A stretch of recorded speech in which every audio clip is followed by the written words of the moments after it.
Aming dakilang Diyos, muli kami nagpapasalamat sa inyo sa inyo pong kabutihan sa amin, na inyo po kaming safely na dinala dito at nawa Panginoon ay nagkaroon kami ng sapat na paghahanda para po kayo luwalhatiin.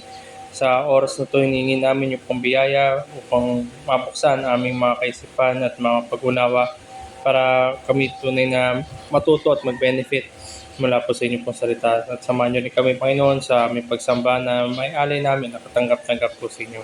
Po aming dalangin sa ngalan ni Jesus. Amen. Sa panimula po ng ating gawain, tayo po muna itumayo at umawit tayo na isang himno, O Word of God Incarnate, sapagkat ang ating pag-aaralan ay patungkol nga sa salita ng Diyos at tayo yung tunay na makinabang at manamnamin natin na ang ating Panginoon Kristo siya ang Word of God Incarnate. Let's sing Word of God Incarnate. Word of God incarnate, O wisdom from on high, O truth unchanging,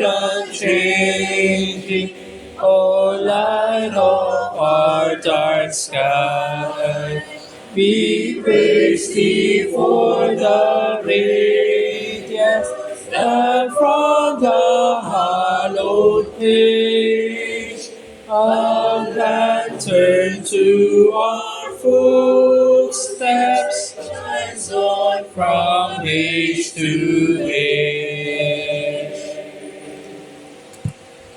The church from her dear master receive the gift divine, and still that light she lifted o'er all the earth to shine.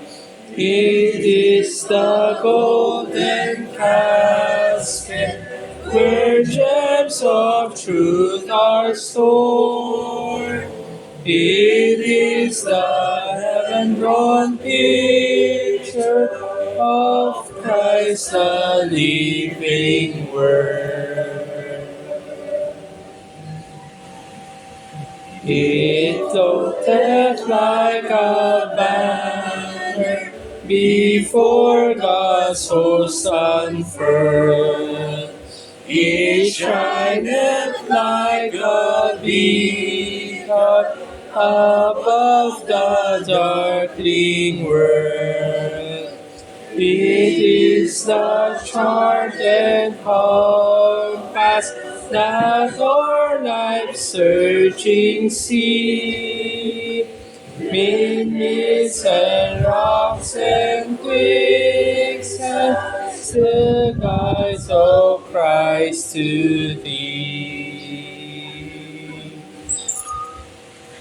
Oh, make thy church, dear Savior, a lamp of purest gold, to bear before the nations thy true light as of old.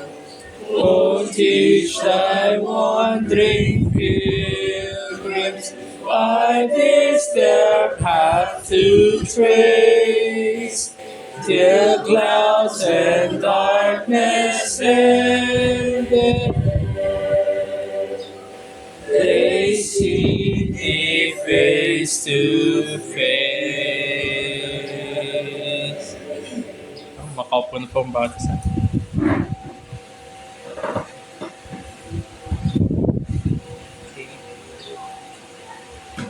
Sa ating pagpapatuloy na ating tinatalakay, yung elements ng corporate worship, elements, ito yung mga bagay na dapat naroon.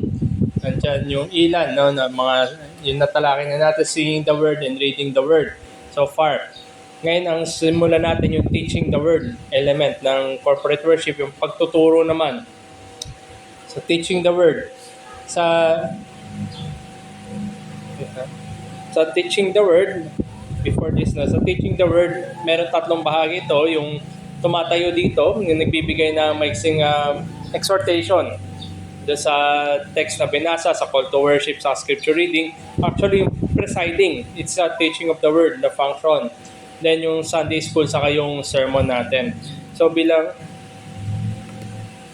panimula, ito no, mabigat ang teaching the word. Lalo na doon sa tumatayo sa harapan. So the gravity of the ministry is centered on handling the word of God. Lalo na sa Reformed tradition, ang pinakasentro ng corporate worship ay yung pangangaral ng salita ng Diyos. Kaya nga yung iba, karamihan ng mga churches, nilalagay nila yung pulpit front and center, na pinapakita rin doon na doon nakaukol o papunta doon, patungo doon, yung focal point na isang congregation ay yung pulpit, because it is where the word of God is teach or taught. So dito tingnan natin sa 2 Timothy chapter 2 verse 15.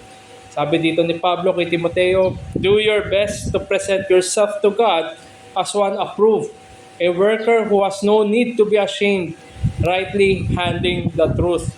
Himayin lang natin. Do your best. Gampanan mo yung, sabi natin, best na may bibigay mo, best na makakaya mo, on the best of your abilities. Kung ano man yung pinagkaloob sa iyo, gamitin mo yan na mabuti para sa iglesia o sa kongregasyon. To present yourself to God, ultimately, ang Diyos ang ating pinaglilingkuran as one approved. So dapat ikaw bilang mangangaral, bilang nag-handle ng Word of God, sa sarili mo ay masabi mo na approve. A worker who has no need to be ashamed, hindi dapat maya o walang bagay, walang aspeto na dapat ikahiya. Rightly handling the Word of God. So ito yung napakahalaga na clause, yung rightly handling the Word of truth. So marami nga lang rin na nagtuturo in some way ay hindi tama yung handling na salita ng Diyos. So bilang observation, makita natin doon mula sa 2 Timothy chapter 2 verse 15, para ma-carry out yung task ng pagtuturo o yung pag-handle ng Word of God, kailangan ng ilang character or characteristics. Una yung diligence, sipag. Ito yung diligence ay kailangan dito sa pag-aaral, sa paghahanda, kahit sa panalangin. Meron tayong dala-dala, meron tayong gagampanan, meron tayong role. Dapat ay pinag-aaralan natin yung pinaghahandaan at pinapanalangin natin. And it is the careful, persistent, and dedicated effort. Nandun, yung ginugugol natin ng oras sa paghahanda. Even sabi natin, pag inabot tayo ng gabi or sinisingit natin sa oras natin, nandun dapat yung dedicated effort natin at hindi dapat nakikita na, teka, ako na naman. O di kaya pwede na to, bahala na. Hindi pwedeng ganun. Dapat meron tayong dedicated effort, yung focus attention natin at hard work para ma-accomplish natin yung duty ng handling the Word of God. Second, dapat may kaseryosohan, seriousness. Dahil nakita natin na yung bigat ng paghawak sa salita ng Diyos. And also, yan ay salita ng Diyos, hindi natin salita yan, at magkaroon tayo ng reverence, so therefore meron dapat weight, may bigat sa atin yan, sa kayo responsibilidad. Dahil nga muli yan ay salita ng Diyos. So seryosohin natin. Commitment. No half-hearted mind. Kailangan talagang all-in tayo sa gagawin natin. Talagang kumbinsido tayo sa ating sarili. At talagang pinaghanda natin na alam natin na ito ay nararapat at magiging katanggap-tanggap sa Diyos dahil ginamit ko yung best ng aking makakaya. No half-hearted mind which necessitates no half-baked ministry and half-prepared minister. Pamilyar siguro tayo sa mga cooking show. Basta cooking show, nandyan yung mga ingredients. Diba? Tapos sinasabi niya kung paano. Tapos sabi niya, hintay tayo na after 15 minutes, okay na, 30 minutes. Pero may kukunin siya sa baba. Diba, ilatas niya yung yung luto na. Ready na. Oo. Hindi ganoon ang Word of God. Hindi rin to yung tipong isasalang mo lang sa microwave, pindot-pindot lang, mainit lang. Hindi ganoon. Meron tayong commitment dito. Walang half-baked dapat sa ating ginagawa. At siyempre, dahil kung hindi yan half-baked, dapat hindi rin half-prepared yung may hawak ng salita ng Diyos. That siya prepared. Then daily communion. Nabanggit ko ang kailangan dito ay prayer. So, ang isang nag-handle ng Word of God, never relying on the self, but always on the triune God. Napakarami na, sabi natin, pinuspos na talino na kaya nila siguro maghanda ng mga Sunday school o mga sermon kahit siguro nakapikit. Pero yan ay pagre-rely sa sarili. In order for God to bless yung ministry na ito, yung teaching of the word, kailangan naroon yung parati ang pagpapanalangin. Never relying on the self, but on the triune God. So itong apat, at least 4 na characteristics na yan, kailangan para magampanan natin yung element ng teaching the word. Pero kung ganito pala, talagang mahirap yan. Paalalahanan ko lang, basahin ko lang ulit yung 2 Timothy chapter 2:15. Do your best to present yourself to God as one approved, a worker who has no need to be ashamed, rightly handling the word of truth. And if we fail sa categories ng kanina, diligence, seriousness, commitment, daily communion, if we fail sa categories na yan, we must be ashamed. For it is not the right way to handle the word of truth. Sabi ni Pablo kay Timoteo, do your best to present yourself as one approved. Pag we fall short sa mga characteristics na yan, yung diligence, nagkulang tayo sa paghahanda, nagkulang tayo sa kaseryosohan, nagkulang tayo sa commitment natin, even yung panalangin natin, we must be ashamed. Dahil hindi ganyan yung inutos ni Pablo kay Timoteo, at hindi rin yan yung katanggap-tanggap sa harapan ng Diyos. We must be ashamed, for it is not the right way to handle the word of truth. At dito, dahil makikita, kung hindi tama, kulang sa paghahanda, kulang sa kaseryosohan, kulang sa commitment, kulang sa panalangin, eventually, hindi natin maiwasan tarnished reputation ng minister. At ang tarnished reputation is even more fatal to the ministry. Kung sasabihin natin sa aspeto nga ng pagkakaibigan, pag nasira yung reputasyon niya, mahirap na ibalik, di ba? Parang meron ka ng hesitation. Pagkakatiwalaan ko pa ba itong kaibigan na to? Meron na siyang nagawang hindi tama. Lalo pa sa isang minister na naghahawak, nagtuturo ng salita ng Diyos. Sabi nga ni Richard Baxter sa kanyang Reformed pastor, a holy calling will not save an unholy man. Dito, bagaman nabanggit natin, kakulangan sa paghahanda, kakulangan sa kaseryosohan, kakulangan sa kanyang commitment, sa kanyang duty, kakulangan din sa kanyang panalangin. Although, yan ay sabi natin parang tip of the iceberg lang, pero at the bottom of it, maybe that person is an unholy man. Maybe. So, nandun sa ating paglapit parati, tanda natin, dala-dala natin salita ng Diyos, haharap tayo sa pulpito, harap tayo sa kongregasyon, harap tayo sa Diyos, dala-dala yung mga kung paano natin siya inihanda. Kung maging lesson sa atin, dalang hawak-hawak ng mga nagtuturo, presider, Sunday school teacher, pati yung nangangaral sa sermon, doktrina ang hawak natin. Word of God, doctrine, yung what and why, and practice, how. Combining these two, in doctrine and practice, it equips a man in light of the word of truth to be transformed into a man for kingdom use. Parehas yan dapat. Yung lahat ng characteristics at yung hawak-hawak na salita ng katotohanan, doktrina, and practice now readies the man for kingdom use. Readiness and willingness as necessitate due preparation. Hindi ka pwedeng maging handa, hindi ka pwedeng maglingkod, at hindi mo magagampanan ng katanggap-tanggap sa harapan ng Diyos ang ministeryo kung kulang ka sa paghahanda. Dapat ready and willing. Para sabi natin, approved by God. Ganito rin yung sabi ni Apostol Pablo kay Timoteo. At bilang babala rin sa atin, mabigat na lesson, mabigat yung role na gagampanan, pero merong warning. Teaching the word is a position that is attractive to those who may be unqualified or have ulterior motives. Marami tayo sigurong kilala, hindi lang naman sa lokal, pati sa international, o kahit doon sa mga nangyari nung nakaraan. Marami yung kumukuha yung ng posisyon ng pulpito, teacher, o di kaya preacher, o di kaya pastor. Meron silang ibang motibo. Iba siguro dahil sa pera, dahil sa kapangyarihan, dahil sa influence. O gusto nila sila yung parating naririnig, sila yung parating nakikita. Yung mga motibo na yan ay hindi tama. Kaya very attractive ang pulpit, itong teaching the word of God. Ang ministry na ito, very attractive yan. Lalo na sa mga unqualified and yung may mga ibang motibo. Pero to balance it, those who have good intentions, right giftings, qualifications, and character must not be discouraged from teaching the Word of God. Maging balanse tayo. Although meron mga negative, hindi natin matatanggal yan.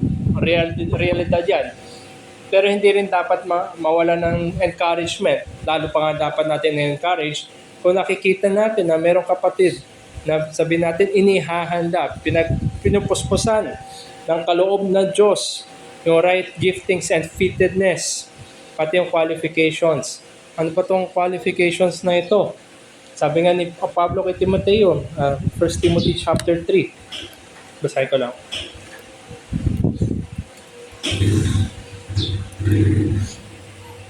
Naroon yung qualifications ng mga pastor.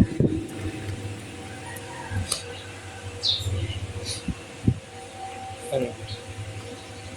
1 Timothy chapter 3. Totoong pahayag na ito. Sino mang nagnanais na maging tagapangasiwa, yung elder pastor, sa iglesia ay naghahangad na mabuting gawain. Kaya nga, ang isang tagapangasiwa ay kailangan walang kapintasan. Isa lamang ang asawa, matinong pag-isip, marunong magpigil sa sarili, kagalang-galang, bukas ang tahanan sa iba at may kakayahang magturo. Dapat hindi siya lasenggo, hindi marahas, kundi mahinahon, hindi mahilig maipag-away at hindi maibigin sa salapi. Dapat mahusay siyang mamahala sa sariling pamilya, ginagalang at sinusunod ang kanyang mga anak. Sapagkat paano siya makapangasiwa na maayos sa iglesia ng Diyos kung hindi niya mapamahalaan ang sarili niyang pamilya. Hindi siya dapat isang baguhang mananampalataya, baka siya maging palalo at mahatulan ng gaya ng diablo. Bukod dito, kailangan mabuti ang pagkakilala sa kanya ng mga hindi sumasampalataya upang hindi siya mapintasan at hindi mahulog sa bitag ng diablo. So ito yung qualifications, no? Out of sa buong paragraph na binasa natin, occupational, ibig sabihin yung kailangan na skill para doon sa kailangan niyang gampanan, isa lang naman, able to teach, marunong magturo. Then the rest, puro character na.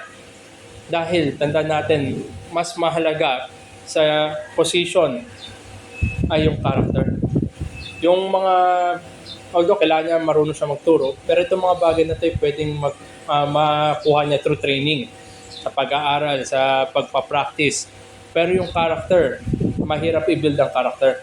Kaya napakahalaga sa isang position ng teaching of the word, yung tumatayo sa harapan, ay yung character. Kaya hindi rin dapat manghina, mawalan ng sabi natin na encouragement, lalo na yung pumasok naman sa mga qualifications na yan.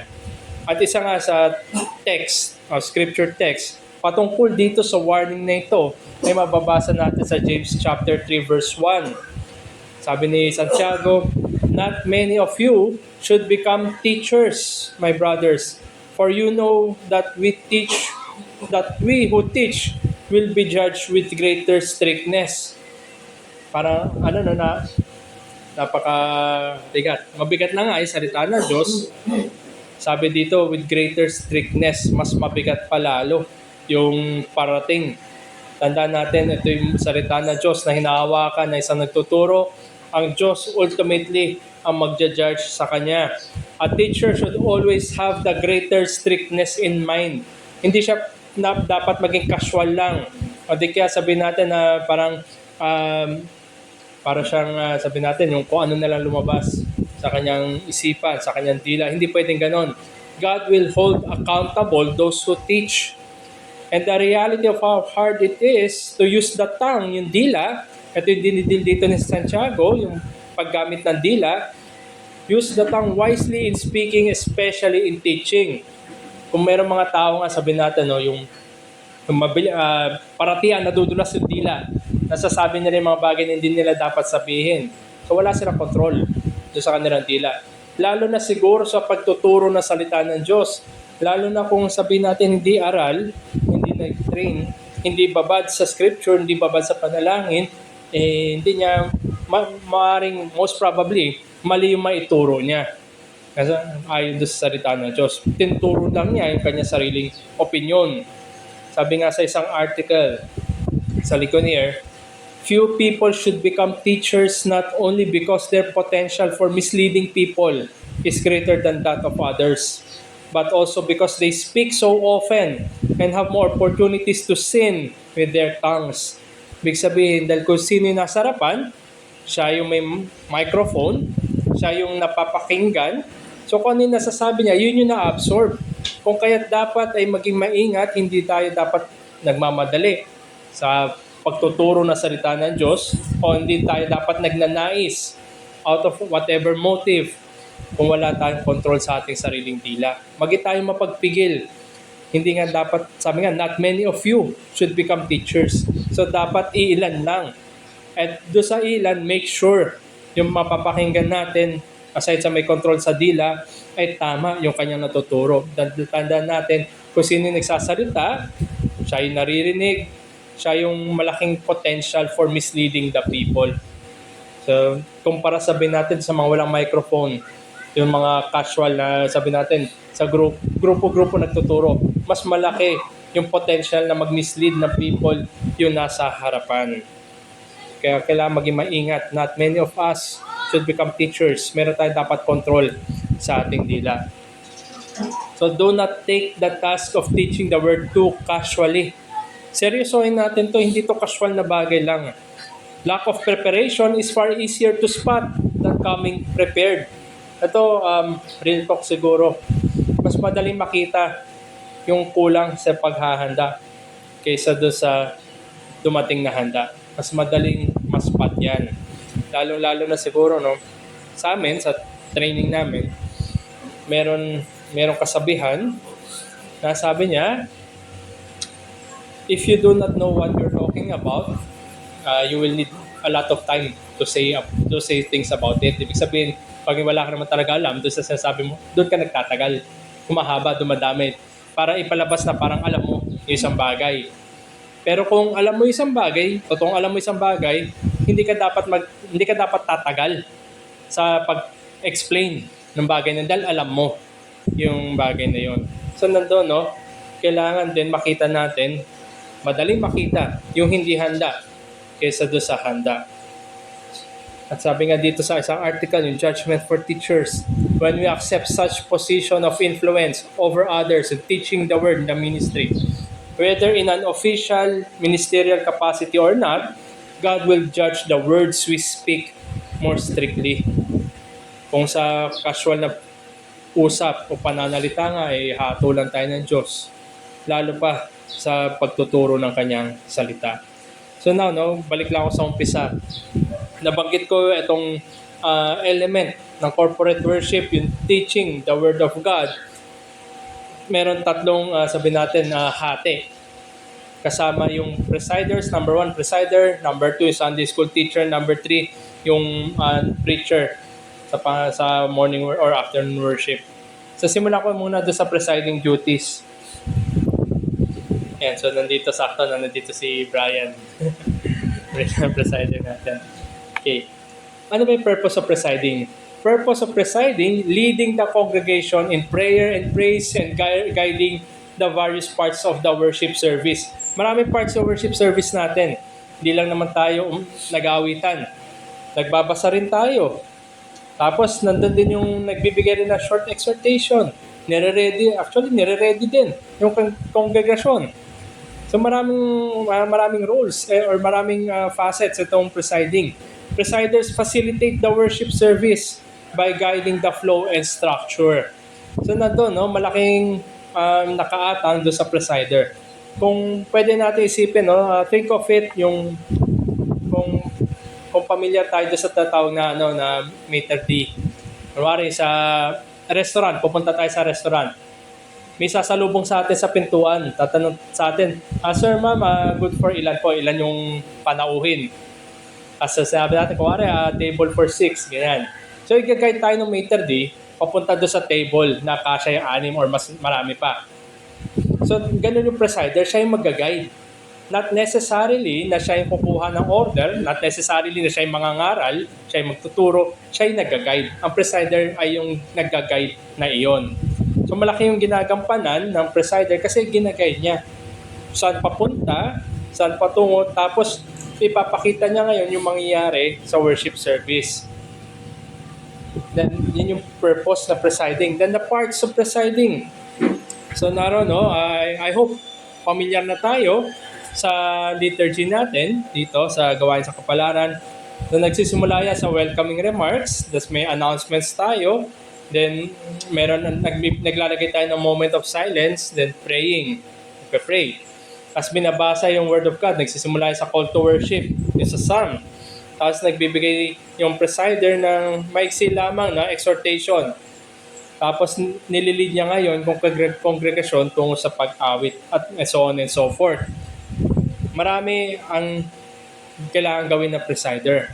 Pero bilang observation lang, even with a fixed liturgy in place, madaling natin na magkaroon ng very easy to have a misstep. Yung mali yung, sabi natin, mali yung tapak na kakaroon ngayon ng paghahalo sa order of worship. Ayan. So, doon sa announcements, isa sa mga sa mga napapansin natin, halos mag-isang taon na rin yung whole day na gawain dito. Yung announcements minsan by installments, no. Minsan may mga hinahabol tayo sa gitna. Ayan, i-ano na lang natin, lagyan natin sa harapan lahat para once na natapos tayo sa installments, we can done away with, magpatuloy tayo sa other stuff. Tapos minsan napansin ko rin, parang dire-diretso. Maglagay tayo ng post. Parang nagbabasa tayo nagbabasa tayo ng aklat, article. Diba merong next line, next paragraph, ibig sabihin mag-post muna. Maganda rin na maglagay tayo ng post, huwag natin kalimutan post, lalo na sa moment of silence para maihanda natin yung congregation. Ayan. Minsan kasi yung tumatalon kagad. Yung syempre parang ready na, immediate action na, diba? ano lang muna, relax lang, chill lang, tayo. Pumiluhin. Melo muna, hinga muna, yun. Yan. Tapos pwede rin natin balikan yung mga nakaraan na natin lesson doon sa reading the word. So basahin muna natin yung buong Word of God bago tayo magbigay ng short exhortation. A short exhortation, di naman siguro abutin ng 10 minutes yun. Di naman siya pangangaral. Very short lang, very quick lang. To stir up, i-ready yung kongregasyon, saka maihanda tayo sa awitin natin, kinoconnect natin yung mga awit, tapos i-ready tayo sa next phase. Ayan. So, very short lang naman sa presiding. Pero ang dami nung kailangan gampanan, ang dami kailangan ihanda. Ayan. Next part, dito mas magdedwell. Pagkatapos na presiding duties, as part of that teaching ministry, or teaching the word, yung Sunday school teaching na. Ayan. Isang observation din, there is a growing conflation, nako-collapse between teaching and preaching. Yung pagtuturo at pangangaral. Siguro sa vocabulary natin, parang parehas lang naman. Yung pagtuturo sa pangangaral. Pag napagsama natin yan, this results to blurring the lines of difference.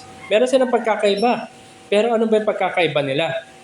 Sa Sunday school, gaya nito, it is meant to be a two-way teachings. Meron tayong Q&A, meron tayong interaction para mag-seek ng clarification doon sa naituro. Sa sermon naman, doon sa corporate worship na sermon, centered on the proclamation of the Word of God, yan yung pangangaral, yun yung primary purpose naman ng corporate worship. Mamaya dadaanan pa natin kung ano pa yung mga pinagkaiba nila. Meron lalo natin magiging malinaw sa atin yung pinagkaiba ng teaching and preaching. Sa teaching, yung Sunday school, teaching the Word of God, pagtuturo, yung Sunday school lessons, focus on instruction and understanding. Parang classroom type. Parang teacher na nagbibigay ng lecture. Transferring biblical knowledge to help believers grow. So, ito knowledge yung binibigay. Knowledge yung tinatransfer, tinuturo. Providing information to inform and fill the mind of the congregation. Kung babalikan natin yung mga Sunday school natin, yung mga nakaraan, patungkol sa Ebanghelyo, marami pa tayong napag-aralan. Pero ang Sunday school is transferring knowledge, instructing the congregation. Nagtuturo para ma-fill yung mind natin of knowledge. Ayan. Then preaching the Word of God, sa sermon, ito naman ay public proclamation that calls for as a response. And it appeals to the soul of every listener. Nakakaroon ng pagpapahayag ng ating mga kasalanan, pangangailangan natin ng kaligtasan, pangangailangan natin ng tagapagligtas. at ang marami pang ibang aspeto ng buhay magpawalang hanggan, ng katubusan. Ito ay umaapila sa kaluluwa ng mga tagapakinig. Ang Sunday School, yung pagtuturo, ito ay umaapila sa kaisipan ng mga tagapakinig na sa ganun sila ay ma-inform, matuto.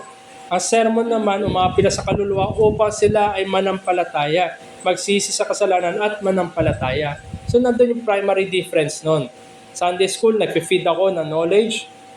Sa sermon, ang preacher, umaapila sa kaluluwa ng mga makasalanan. Nagpapatibay din ng pananampalataya sa mga nakay Kristo na. So ito yung pinakamalaking difference. Pag napaghahalo natin, nakoconflate natin, minsan, di ba, mayroong mga Sunday School na parang sermon na rin. May mga ganon. Nawawala ngayon yung sense ng teaching and preaching. Pero meron yan correlation. Preaching involves teaching, while teaching is distinct from preaching. Sa pangangaral ng salita ng Diyos, yung preaching, nandun yung pagtuturo. Kasi magtuturo siya kasama doon yung doktrina. Yung mga katotohanan ng salita ng Diyos.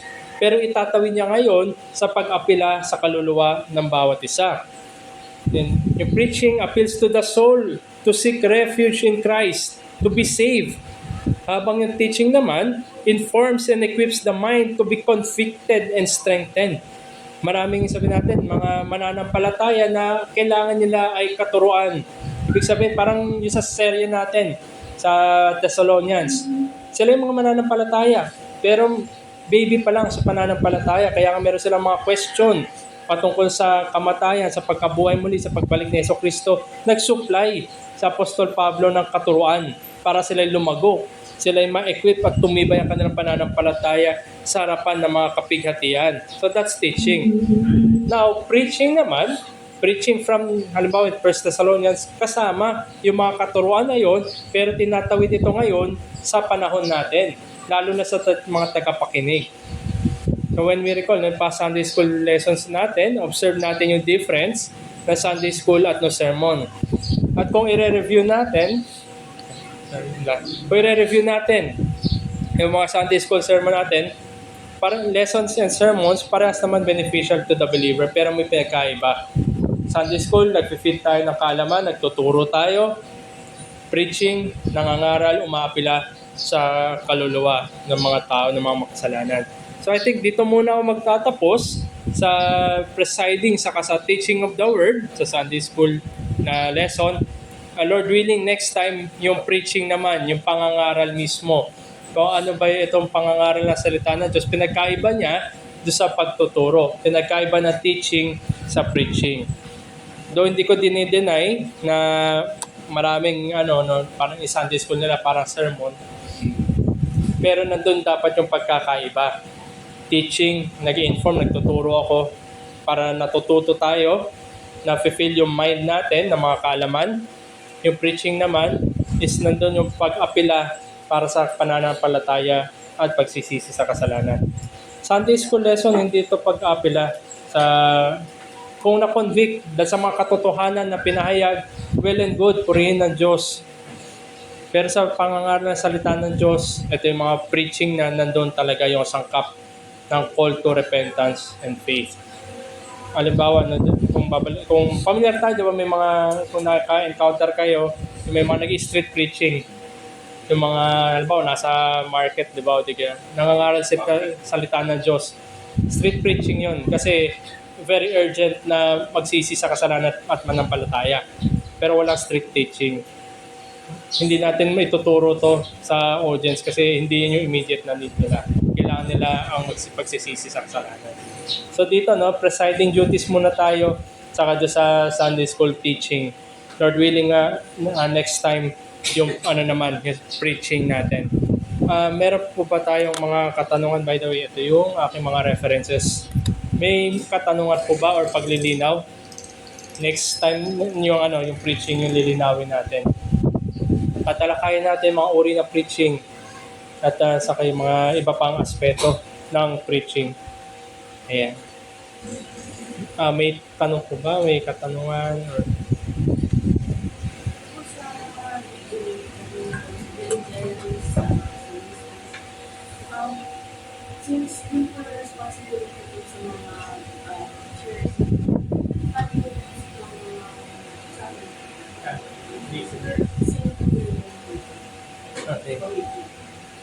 Okay, para sa benefit ng mga bagong dating, ibalik ko lang yun. Meron ako nabanggit dito na 4 na characteristics na dapat naroon sa isang teacher of the Word. Ulitin ko, yung teacher of the Word, yung teaching the Word of God as an element of corporate worship, kasama yung presider, yung Sunday school teacher, at yung preacher. Ngayon, itong 4 na to, yung diligence, seriousness, commitment, saka daily communion, yan dapat ay naroon bilang mga katangian sa mga tumatayo dito sa harapan. Now, yung tanong ni Hannah, kung ito yung mga karakter, mga katangian sa nasa harapan, kung applicable din ba ito or to some degree, dapat meron din yung mga listener. Oo, meron din. Bagamat hindi yung tumatayo dito yung nagtuturo, no? Yung nagkagampanan ng teaching the word as an element, ang kongregasyon meron din to some degree. Dapat meron diligence, paghahanda. I hope pumupunta tayo sa mga worship service na nakahanda tayong makinig, handa tayong sabi natin umawit, manalangin, handa tayo sumamba. So nandun meron some degree of diligence. And definitely dapat may kaseryosohan tayo.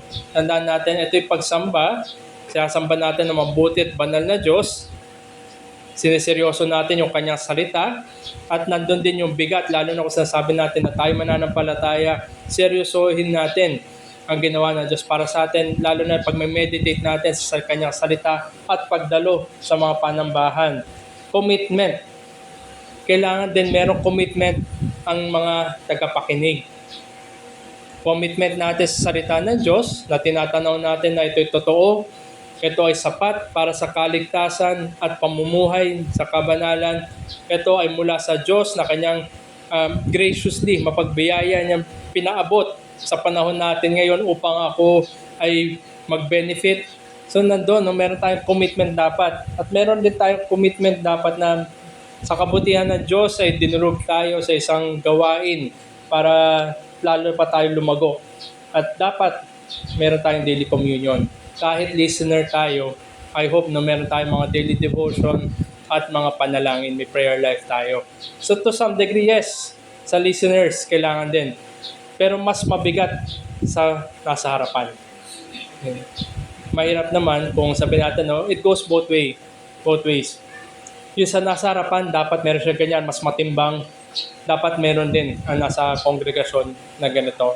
Although hindi same na level. Dahil ang may strict judgment ay yung nagsasalita sa harapan. Kaya not all din ay dapat magturo. Hindi din lahat binibigyan ng microphone. Kasi sa ang tagapakinig, maaari sabihin natin, no, may mga maling pagtuturo na napapahayag dito, napapakinggan. Pero kung napagpatibay yung isang tagapakinig, meron siya ngayon discernment. Teka, mukhang hindi yata ako nag-agree. Yan. So nandoon, it goes both ways. Yan. So wag natin din, although nung isa lang yung nasa harapan, at for a time, wag natin kaligtaan na kailangan din ito sa bawat isang mananampalataya. Thank you sa question. May follow-up or clarification regarding sa pagtuturo? Siguro tanong ko na, ako siguro magtatanong, hindi, additional question na. Kanina, tinignan natin, dahil nga seryoso itong pagtuturo, nasa ba yung James? Ayan. Ito basahin ko yung dalawang text na yun. Sa 2 Timothy chapter 2:15, do your best to present yourself to God as one approved, a worker who has no need to be ashamed, rightly handling the word of truth. Tapos pag sinama natin, in James chapter 3, and not many of you should become teachers, my brothers, for you know that we who teach will be judged with greater strictness. So pagsamahin natin, kanina nag-handle ng word of truth. Dahil siya nag-handle ng word of truth, siya ngayon nagtuturo ng salita ng Diyos, siya ngayon yung teacher. Pag pinagsama natin dito, at kanina na nabanggit ko yung qualification ng pastor, siguro pwede natin sabihin na, or pwede natin tanungin, ang nagtuturo ba, o yung nangangaral ba, ay dapat sabihin natin, dapat nagtapos sabihin natin sa Bible school. Ang very quick answer is hindi. Hindi naman requirement, hindi naman qualification.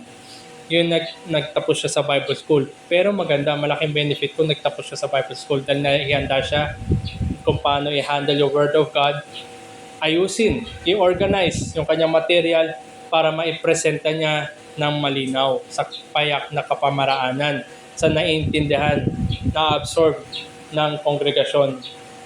Yun yung advantage na nagtapos at merong proper training. Pero hindi yan requirement, hindi yan qualification para magturo. Kung ikaw ay pinuspos, pinagkalooban ka ng Diyos, inihanda ka ng Diyos, saka hindi natin alam kung paano, pero kumilos ng Diyos at inihanda ka, well and good. Kung naunawaan mo yung salita ng Diyos at nahimay mo na maayos at na ipangaral mo, kaya mong ituro na maayos, well and good. Hindi qualification yung nagtapos, pero malaking advantage ang nagtapos. Yun yung nag-aral. Tandaan natin muli, no? Word of truth yan, salita yan ng Diyos. Hindi natin salita yan, hindi natin opinion yung tinuturo natin. Ano pang question? May oras pa tayo. Hinati ko kasi yung preaching of the word, mahaba yun. Hindi natin, baka alas 11 na hindi pa tayo tapos. Okay. May ano pa? Other question? Ayan, sige, Juris. Doon po sa greater strictness or parang yung meaning ko ba nun yung parang merong mas mabigat na parusa dun sa mga false preachers or teachers. Mm-hmm. So, ano po, paano po ba yung parusa na mas mabigat? Yung mararamdaman nila sa end or something like that? Okay. Yung tanong ni Juris regarding dito, no, greater strictness. Nabanggit ko rin, greater strictness parati dapat nasa mind na isang magtuturo. Kasi yan yung salita ng Diyos. Yes, yung false teachers, although lahat ng kasalanan, di ba may kahatulan? Mas greater strictness, greater judgment. Yung sa mga gumagamit ng salita ng Diyos sa maling kaparaanan at sabihin natin mga nagtitwist ng salita ng Diyos para i-feed yung kanila sariling motive. Meron greater strictness, greater judgment. Pero yung tanong kung paano, hindi ko alam. I hope hindi ko maratas. Hindi ko alam kung paano, pero mas mabigat. Kasi sabi natin, no, sa condemnation, kahatulan, meron yan degrees. Kung paanong degree, mas mabigat, mas masakit, mas mainit, hindi ko alam. Pero may degrees yan. Same goes sa reward sa mga pagpapala. Meron rin degrees. Meron rin mga greater rewards. Ganun meron sa kalangitan at sa impyerno na mapawalanggan. As to kung paano siya, ano yung meron doon, hindi ko alam. Nabanggit lang ng salita ng Diyos, greater. Yung mga comparative na degrees, nabanggit sa salita ng Diyos. Pero hindi ko alam kung paano. Siguro, no, kung magdadigress ako konti, I think na-share ko na ito before. Isa sa mga paborito ko, in fact, favorite na literature ko, yung sinulat ni Dante Alighieri, Divina Commedia, Divine Comedy. Sa unang book doon, sa Inferno, meron doon, nandun yung degrees ng punishment. Iba-iba yung kahatulan o kung paano sila pinaparusahan based doon sa kanilang kasalanan. Meron iba yung mga, kasi diba pinagbawal sa salita, by the way, si Dante Alighieri, Catholic yan. Diba pinagbawal yung prophesying, yung mga ganon, yung outside, yung tipong parang ba, yung nag-channel ng dark forces, mga ganon. Ang parusa sa kanila is nakabaliktad yung ulo nila para hindi na nakikita yung hinaharap. Pero sa pinakadulo, pinakailalim ng inferno, yung may pinakamabigat na kasalanan, yung traidor sa kanilang master. Ang nandun si Judas saka si Satanas. And so, may mga degrees ng punishment. Pero syempre, yun ay allegory lang yun. Pero in some way, pinapakita niya sa atin na yung mas mabigat na kasalanan, yung mas mabigat na kahatulan.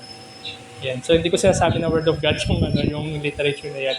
Pero pinapakita lang niya sa atin para kahit paano siguro magkaroon tayo concept. Pero sana, I hope wala sa atin na makaranas nung mas mabigat or sana wala tayo doon pagdating ng araw. Hindi ko alam kung paano. Hindi ko masasagot. Pero ang katotohanan ng salita ng Diyos, nabanggit niya yung greater. Huwag natin naisip. Yung parang, don't try this at home. Parang ganun. Hindi ko alam kung ba. Pero nandun yung realidad yan. Okay. Sige po. Yung mga nasa public na yung sabi mo, yung mga nagsalita sa Street public, preaching. are they considered as preaching or teaching? Lalo na yung mga nagko-content ng mga tao na instead of like ipaliwanag ano yung salita na yun, that they condemn people Outright na... outright. Okay, may mixed na position regarding do sa street preaching. Yung street preaching, ngayon, sa yung konteksto natin, no, iba yan do sa street preaching na noong lumang panahon. Street preaching noong lumang panahon talagang may gathered audience ba? Lalo na yung mga panahon na ng mga purita sila, George Whitefield, mga ganun. Meron talagang pupunta siya dyan sa lugar na yan, may magagather para makinig sa kanya. At pinapangaral niya yung salita ng Diyos, ayon sa salita ng Diyos, pero umapila siya, inaabot niya yung kaluluwa ng mga tagapakinig. Now, fast forward tayo sa sitwasyon natin. Yung mga nag-street preaching, ito may benefit yun. Hindi ko sinasabi na walang benefit yun. May benefit yun. Ang problema lang sa street preaching ngayon, nagdadaanan na yung mga tao, wala kang captured audience. Lalo na halimbawa, nasa palengke, di ba? Tapos ang nare-retain sa mga tao, nanghingi na pera yan. Kasi di ba may mga kasama na may hawak na na-olekta. So ngayon, nagkakaroon ng bad taste yung street preaching. Then, doon sa content naman ng mga sinasabi nila nung nasa microphone o naka-loudspeaker, meron tamang paraan para ipangaral salita ng Diyos. Kasama doon yung pagkondena sa kasalanan. Pero ngayon kasi parang lalo na ngayon po, no, diretso ka agad. Instead of ipakita muna sa kanila kung ano yung kasalanan nila at bakit nila kailangan ng kaligtasan, straight off from the bat, hatol ka agad. Ako naniniwala ako na hindi mo sila mawiwin sa ganung paraan.